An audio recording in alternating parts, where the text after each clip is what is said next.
5वीं पुतली से महाराज विक्रमादित्य की कहानी सुनकर जैसे ही राजा भोज सिंहासन पर बैठने लगे, तभी उन्हें 6वीं पुतली रविभामा ने रोक लिया। उसने राजा से पूछा कि क्या सच में वो इस सिंहासन पर बैठने योग्य हैं?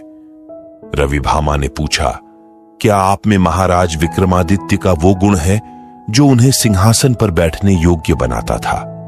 जब राजा भोज ने निवेदन किया कि आप मुझे महाराज विक्रमादित्य के उस गुण के बारे में विस्तार से बताएं, तब राजा के निवेदन करने पर पुतली ने राजा विक्रमादित्य के 6वें गुण की कहानी शुरू की, जो कुछ इस प्रकार है।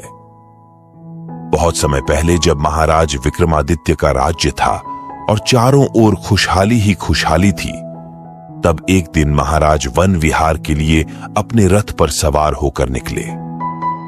वह नदी के किनारे किनारे अपने रथ पर सवार होकर जा रहे थे कि उन्हें कुछ दूरी पर एक परिवार नदी के किनारे खड़ा दिखाई दिया। उस परिवार में एक पुरुष, एक स्त्री और साथ में उनका एक पुत्र था। उनके कपड़े देखने भर से उनकी गरीबी साफ पता चल रही थी।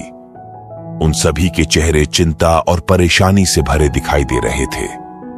विक्रमादित्य उन सभी को देख ही रहे थे कि अचानक तीनों ने नदी में छलांग लगा दी।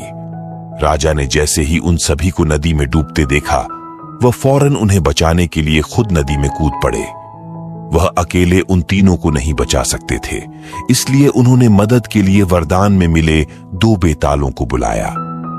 राजा विक्रमादित्य ने परिवार में शामिल पुरुष को बचाया, वहीं बेतालों ने स्त्री और पुत्र की जान बचाई।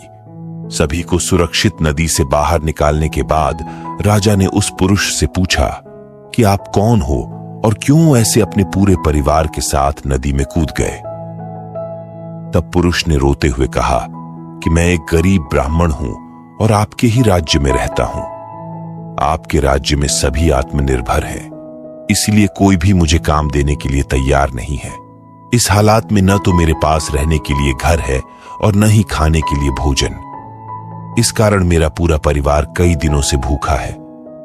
मैं अपने परिवार को इस तरह भूख से बिलखते नहीं देख सकता।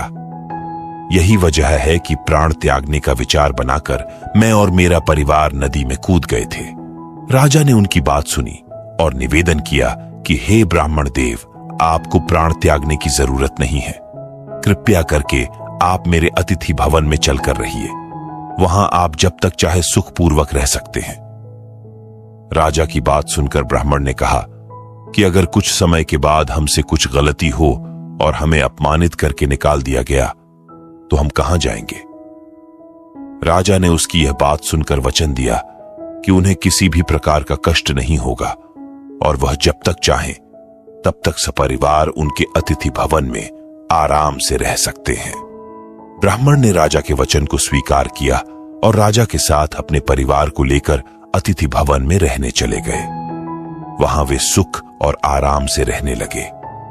उनकी सेवा में कभी कोई कमी नहीं की जाती थी।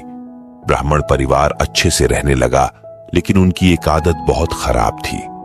वह यह थी कि वे जहां रहते और खाते पीते थे वहीं गंदगी कर देते थे। पहने हुए कपड़े कई दिनों तक नहीं बदलते थे। इस वजह से धीरे धीरे पूरा अतिथि भवन गंदा हो गया और वहां चारों ओर उस गंदगी की वजह से बदबू भी फैल गई। इस वजह से ब्राह्मण परिवार की सेवा में लगाए गए सभी नौकर वहां से भाग गए। राजा को जब इस बात का पता चला तो उसने दूसरे नौकरों को वहां भेजा, लेकिन वो भी उस गंदगी और बदबू को अधिक दिन सहन नहीं कर पाए। इस वजह से परेशान होकर वो नौकर भी वहां से भाग खड़े हुए। तब राजा ने खुद ब्राह्मण परिवार की सेवा करने की जिम्मेदारी ली। राजा विक्रमादित्य ने खूब मन लगाकर उस ब्राह्मण परिवार की सेवा की और समय पड़ने पर वह ब्राह्मण के पैर दबाने से भी पीछे नहीं हिचकते थे। ब्राह्मण ने राजा के वचन का फायदा उठाते हुए एक दिन उनसे कहा कि मेरे शरीर पर लगा हुआ मल साफ करके मुझे अच्छी तरह से स्नान करा दो और साफ वस्त्र पहना दो।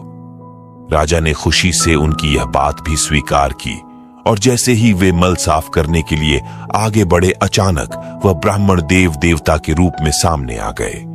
अतिथि गृह में फैली सारी गंदगी अपने आप साफ हो गई। इतना ही नहीं, वह स्थान स्वर्ग के जैसा हो गया और चारों ओर सुगंधित हवा भी बहने लगी।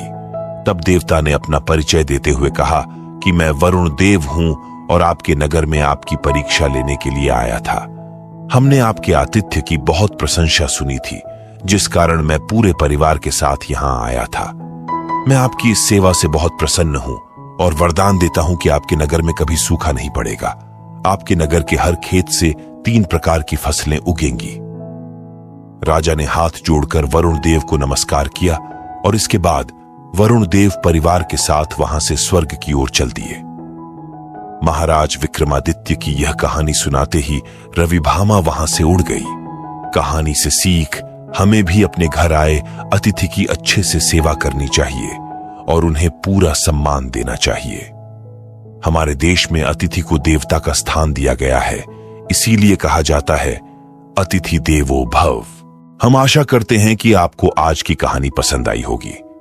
ऐसी ही और कहानियां सुनने के लिए वीडियो को लाइक और शेयर करें और चैनल को सब्सक्राइब करें। मिलते हैं कल की वीडियो में। अब कल सुनते हैं अगली पुतली क्या कहती है राजा भोज से।